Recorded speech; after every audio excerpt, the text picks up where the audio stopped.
Russia Ukraine যুদ্ধ কি তাহলে থেমে যাবে?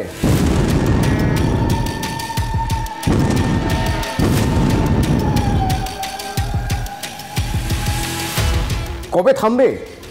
কতদিন পরে? কোন শর্তে থামবে?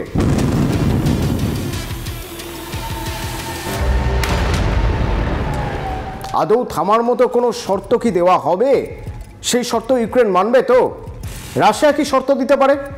রাশিয়া সবসময় উপরের দিক থেকেই শর্ত দেবে, অর্থাৎ নিজে যেন একটা অ্যাডভান্টেজ পজিশনে থাকে সেই জায়গা থেকে শর্ত দেবে। কিন্তু সেই শর্ত ইউক্রেন মানবে কেন?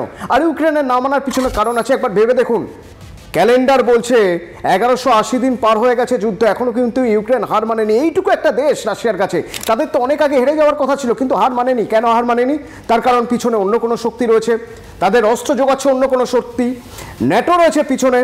আর সেই সবে বলিয়ান হয়ে ইউক্রেন রাশিয়াকে ঠেকিয়ে রেখেছে। 1180 দিন পার হয়ে গেছে যুদ্ধের, এখনো পর্যন্ত যদি হিসেব দেখা যায় তাহলে হিসেব বলছে 7 লাখের বেশি ইউক্রেনের সোলজার মারা গিয়েছে। আর রাশিয়ার ক্ষেত্রে সংখ্যাটা আরও বেশি, প্রায় 10 লাখ। শুধুমাত্র সৈন্য মারা গিয়েছেন, যারা যুদ্ধে গিয়েছিলেন, যারা যুদ্ধে যাননি, যারা যুদ্ধ চাননি। সাধারণ মানুষ ইউক্রেনের সংখ্যাটা অনেক বেশি।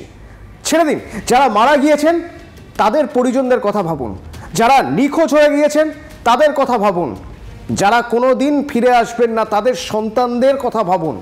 এত মানুষ ঘর ছাড়া, এত মানুষ জখম হয়ে সারা জীবন বা প্রজন্মের পর প্রজন্ম যুদ্ধের ক্ষত নিয়ে বয়ে যাবেন। যুদ্ধ থামবে তাদের জন্য? না, যুদ্ধ আপাতত থামার কোনো জায়গা নেই। তার কারণ শোনা যাচ্ছে রাশিয়া এমন কিছু শর্ত চাপাচ্ছে যে শর্তে ইউক্রেন কেন, কোনো স্বাধীন সার্বভৌম দেশ রাজি হতে পারে না। এই শর্তের ব্যাপারটা কি? আসলে প্রথম থেকেই ট্রাম্প চাইছে যে এই যুদ্ধ বন্ধ হোক। কেন চাইছে তার পিছনে ব্যাখ্যা রয়েছে। একবার ভেবে দেখুন, একদিকে সোভিয়েত রাশিয়া, আরেকদিকে আমেরিকা, দুই মহাশক্তিধর দেশ, এবং তাদের মধ্যে একটা ঠান্ডা যুদ্ধ। পৃথিবী উত্তাল হয়ে গিয়েছিল এই ঠান্ডা যুদ্ধে। পরবর্তীকালে অবশ্য সোভিয়েত রাশিয়া ভেঙে যায়, রাশিয়া হয়। কিন্তু তাই বলে রাশিয়া আর আমেরিকা তারা বন্ধু কি করে সম্ভব? সম্ভব। তার কারণ একটু যদি আমরা পিছিয়ে যাই, আমরা দেখব যখন প্রেসিডেন্ট ইলেকশন হচ্ছে আমেরিকায়, সে প্রেসিডেন্ট ইলেকশনের ঠিক পরে প্রেসিডেন্ট হিসেবে নির্বাচিত হলেন ডোনাল্ড ট্রাম্প, এবং প্রথম শুভেচ্ছা বার্তা গেল রাশিয়া থেকে। ভ্লাদিমির পুতিন প্রথম শুভেচ্ছা জানালেন। আবার উল্টো দিক থেকে দেখুন একবার, জেলেনস্কি, তিনি কিন্তু ট্রাম্প বিরোধীদের প্রচারে গিয়েছিলেন, এবং সেই জন্যই জেলেনস্কির উপর যথেষ্ট রাগ ছিল ট্রাম্পের। এরপর যখন সমঝোতার জায়গা তৈরি হলো তখন জেলেনস্কি হোয়াইট হাউসে এলেন, আলোচনার মাঝখানে ট্রাম্প উঠে চলে গেলেন, জেলেনস্কি লাঞ্চ না করে বেরিয়ে এলেন। তারপরে একটা মধ্যস্থতার চেষ্টা করে যাচ্ছে ট্রাম্প, আর সেই মধ্যস্থতার জন্য কখনো পুতিনের সঙ্গে কথা বলছেন, কখনো জেলেনস্কির সঙ্গে কথা বলছেন।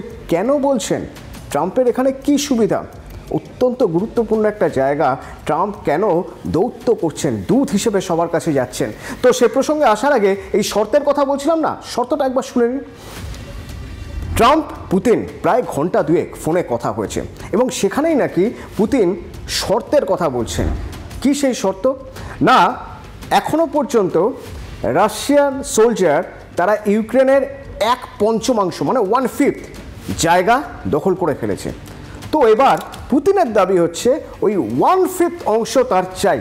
ভাবুন, একটা দেশ তার দেশে 5টা টুকরোর মধ্যে থেকে একটা টুকরো দিয়ে দেবে তার পড়শি দেশকে, এবং এই ভরসায় দেবে যে আর কোনোদিন পড়শি দেশ তার সঙ্গে খারাপ ব্যবহার করবে না। এটা হতে পারে? এই তো এটা 2025, 2014 প্রথম ক্রিমিয়া তুলে নিয়ে চলে গিয়েছিল রাশিয়া, এবং এখন বলছে এই ক্রিমিয়া আর ক্রিমিয়ার সঙ্গে দনেস্কের আশপাশের পুরো জায়গা, এবং তার সঙ্গে একবারে উত্তরের একটা অংশ সুমা, সেই অংশটাও চাই। কেন চাই? না, এর পিছনেও লজিক দিচ্ছেন পুতিন। বলছে যে ওই সব জায়গায় নাকি রাশিয়ান বেশি, রুশ মানুষ বেশি, এবং তারা ইউক্রেনের আধিপত্য, সেই আধিপত্য মেনে নিতে চান না। তো তাদের ভালোর জন্য পুতিন চান তাদের রাশিয়ার অন্তর্গত করে নিতে। ইউক্রেন মেনে নেবে না? ইউক্রেন কোনোভাবেই মানবে না। তাহলে উপায়? যুদ্ধ চলতেই থাকবে? না, মধ্যস্থতা করতে চাইবে আমেরিকা। কেন?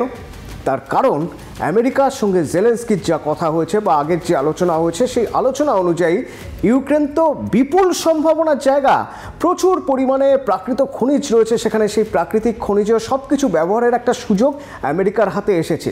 এবার ব্যবসায়িক দিক থেকে ট্রাম্পকে ভেবে দেখতে হবে যে ন্যাটোর হয়ে অস্ত্র সাহায্য করে যত টাকা রোজগার করছিলেন তিনি ইউক্রেন থেকে, সেই টাকার থেকে বেশি টাকা তিনি এই খনিজ সম্পদ আহরণ করে পাবেন কিনা।